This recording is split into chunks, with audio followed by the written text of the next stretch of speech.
Assalamualaikum warahmatullahi wabarakatuh. Shalom, Om Swastiastu, Namo Buddhaya, Salam Kebajikan. Selamat siang, pimpinan, Bapak Ibu, dan para dewan yang terhormat. Izinkan saya perkenalkan diri, saya Dr. Maria Francisca yang akrab dipanggil Dr. Ika.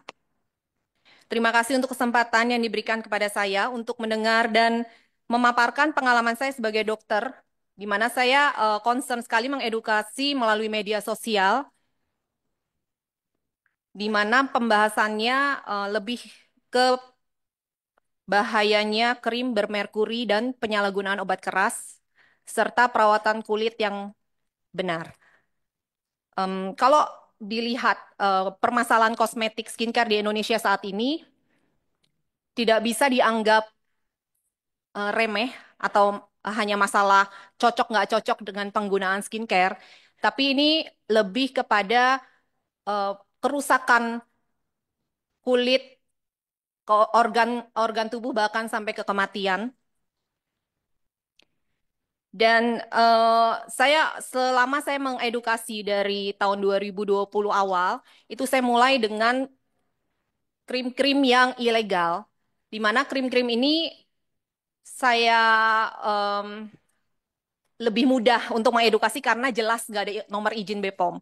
Jadi di situ kalau ada press release dari BPOM, saya biasa langsung umumkan, atau saya beli produk-produk di pasar yang harganya hanya 7.000, 5.000 itu untuk di-sharekan ke masyarakat bahwa ini bahaya, krim seperti ini bahaya. Sampai waktu itu saking banyaknya krim yang saya beli, saya campur-campurkan jadi satu, di mana di situ saya mau menunjukkan bahwa krim yang bermerkuri ini punya ciri yang sama dengan warna, bau itu yang bisa sebenarnya diidentifikasi.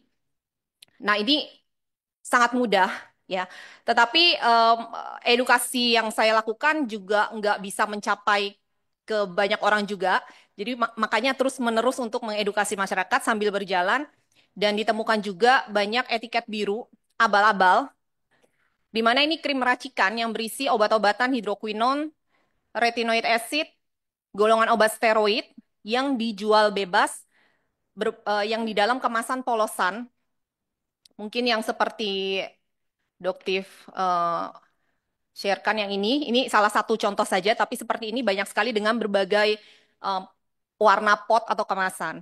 Kemudian ada juga etiket biru yang tidak sesuai ketentuan, yang mungkin waktu itu BPOM mulai kampanyekan, karena banyak sekali ditemukan di klinik-klinik yang dijual secara bebas tanpa kontrol yang jelas dengan isi obat racikan yang menyerupai. Nah, kemudian juga banyaknya HB abal-abal di mana kandungan yang paling banyak ditemukan adalah obat steroid, di mana mungkin saya akan jabarkan sedikit, steroid itu obat apa sehingga banyak sekali disalahgunakan dan bisa membuat efek cepat putih, ya, di mana ini menjadi salah satu bahan aktif yang populer buat penjual-penjual yang kalau saya bilang nakal, karena buat eh, pembelinya itu merasa senang gitu ya, karena perubahan kulitnya yang cukup banyak, perubahan menjadi lebih putih. Kemudian untuk legal sendiri, sudah jelas namanya legal itu pasti aman, harusnya. Tetapi ternyata karena eh, tekstur yang sudah diketahui, kemudian ciri-ciri yang sudah lebih ketahuan kayak hidroquinon bisa berubah menjadi warna lebih gelap, warna hitam seperti itu ya, pada saat sudah teroksidasi, atau merkuri. Nah, seperti ini, kalau hidroquinon seperti ini, dia mudah sekali teroksidasi.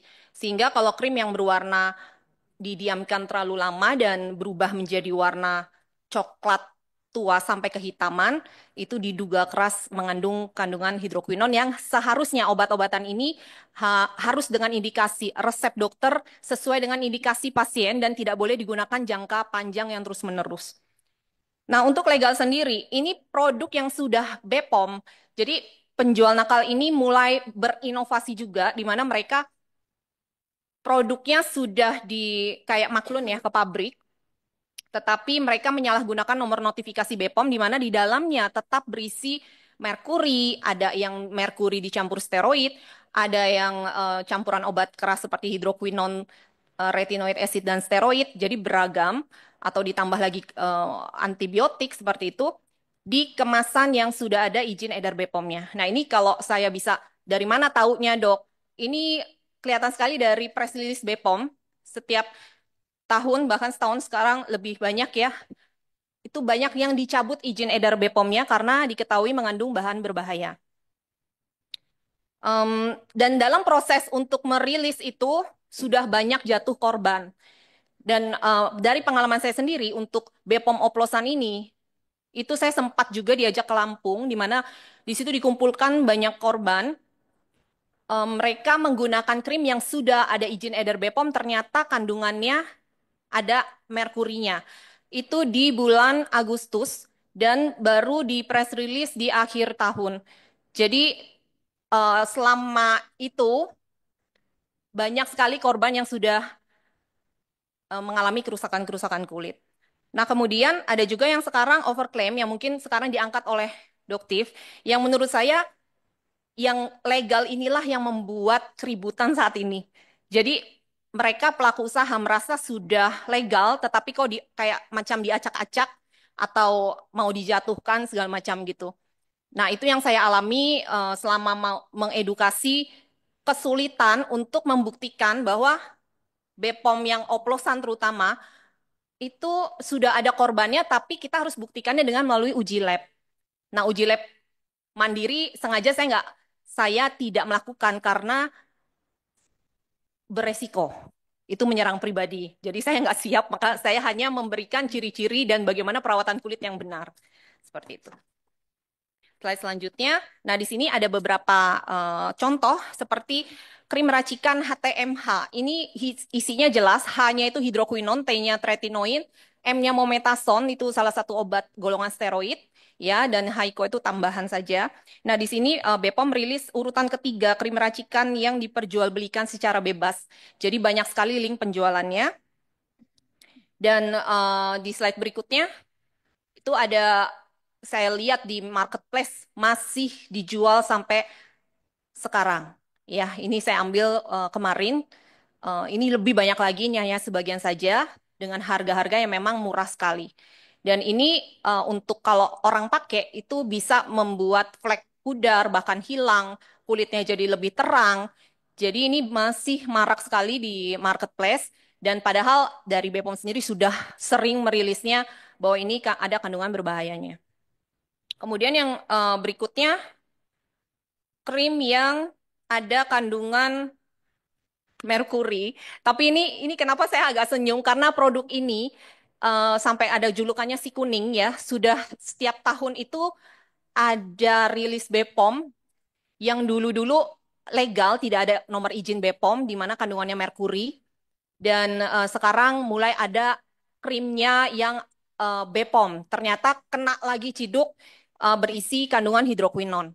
Jadi ini dari tahun ke tahun dengan hukuman yang sangat ringan dan sampai saat ini masih bebas berjualan di marketplace. Untuk slide selanjutnya. Nah, yang ini di tahun 2024 Oktober, ini ditemukan lagi yang mengandung hidroquinon. Jadi yang saya perhatikan, penjualan ini masif sekali di daerah Makassar dengan penjualan live streaming. TikTok Shop itu mulai di tahun 2021 dan model-model krim-krim seperti ini dijajakan di TikTok Shop dengan sistem live streaming itu sangat marak dengan marketing yang overclaim tentu saja dan memang hasilnya bisa dibuktikan karena mengandung zat yang berbahaya sehingga banyak yang membelinya. Slide selanjutnya. Nah, ini di marketplace banyak sekali. Ini hanya sebagian saja, tapi live streamingnya juga masih ada sampai sekarang. Dan mereka selalu bilang bahwa ini sudah aman gitu. Jadi customer selalu bilang, oh udah BPOM kok, ini udah dibenahi, sudah reformulasi dan segalanya. Jadi itu bagaimana perlindungan konsumen di sini gitu ya. Karena kalau misalnya ini bilang jatuhkan em, penjualan mereka dan sebagainya. Berikutnya, di sini ada salah satu, sebenarnya banyak sekali korban-korban yang melaporkan, karena saya melalui media sosial, jadi korban ini melaporkan melalui DM. Ini salah satunya, korban dari si kuning dan produk ini menyebabkan bayinya meninggal. Jadi mungkin saya bisa jelaskan sedikit. Merkuri ini luar biasa mengerikan. Eh, Kalau kita tahu kasusnya Mina Hasa ya, itu kan lewat oral, lewat ikan, kerang seperti itu ya. Tetapi ini lewat krim, di mana merkuri bisa masuk melalui kulit. Dan dampaknya itu juga ke sistemik pastinya. Nah, kalau saya bisa jelaskan, di kulit itu kerusakannya dia mengikis lapisan epidermis sehingga kulit itu terlihat licin, tapi lama-lama memangkas skin barrier-nya. Jadi skin barrier-nya kalau tidak kuat, otomatis pada saat tidak terlindungi, kulit akan mudah infeksi. Dan banyak banget kasusnya setelah penggunaan dihentikan, kulit kliennya pasti rusak.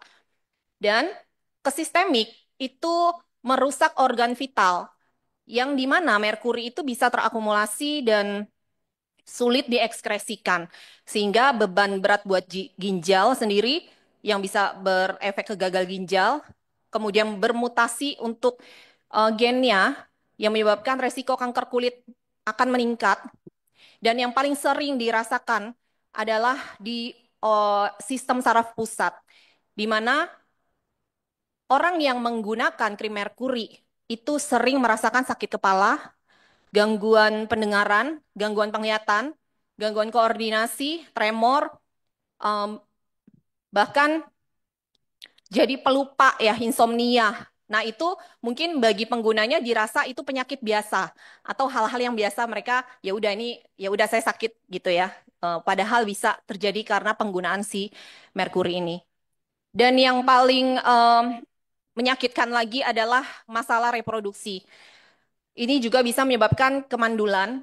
Bahkan kalau janin, kalau dia hamil tetap menggunakan produk ini, produk-produk bermerkuri, bayinya bisa keguguran. Kemudian ada yang cacat janin, dan salah satunya ini, jadi sudah seminggu meninggal di kandungannya, dan dokter mungkin saya sempat waktu itu bertemu dengan BPOM di Cegah Tangkal maupun di pengawas obat di Waskos untuk membahas bagaimana untuk kedepannya, karena seharusnya bisa berkolaborasi dengan dokter-dokter spesialis, di mana kasus-kasus penyakit itu bisa dicek kadar merkuri dalam darahnya, supaya bisa diketahui dengan pasti bahwa ini ada dampak dari merkuri.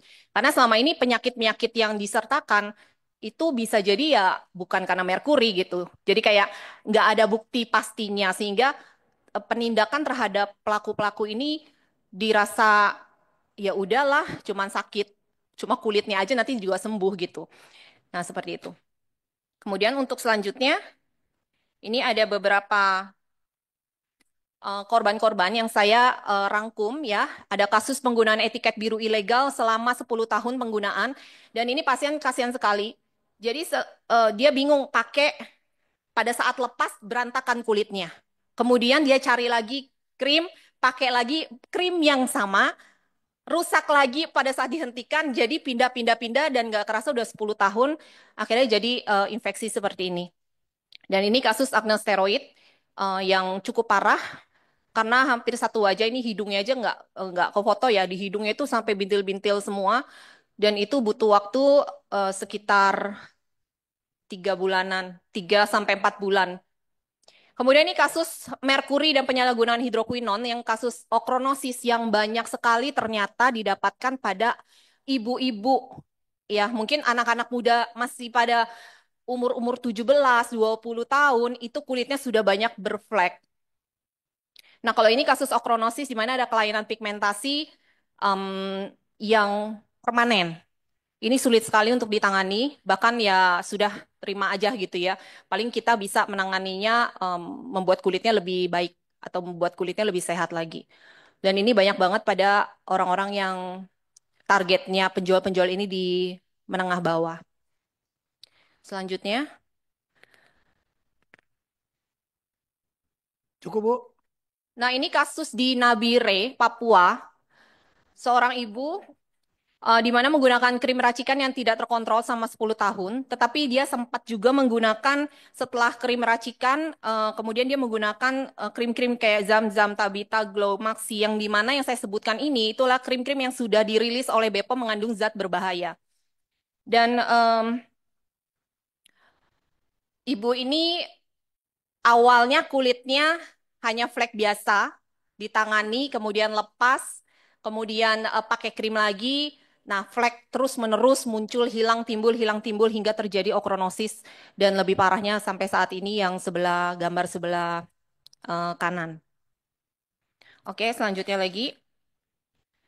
Ini kasus penyalahgunaan obat steroid pada pemutih kulit. Jadi kalau dilihat obat-obat obat obat keras ataupun merkuri itu bahan-bahan yang itu saja yang ada di dalam kandungan krim-krim pemutih yang saat ini masih marak. Ya, kalau obat-obatan keras permainannya itu dihidroquinon dan obat steroid. Nah, ini sampai infeksi, sampai harus diinfus pasiennya dan cukup parah kasus dermatitis perioralnya.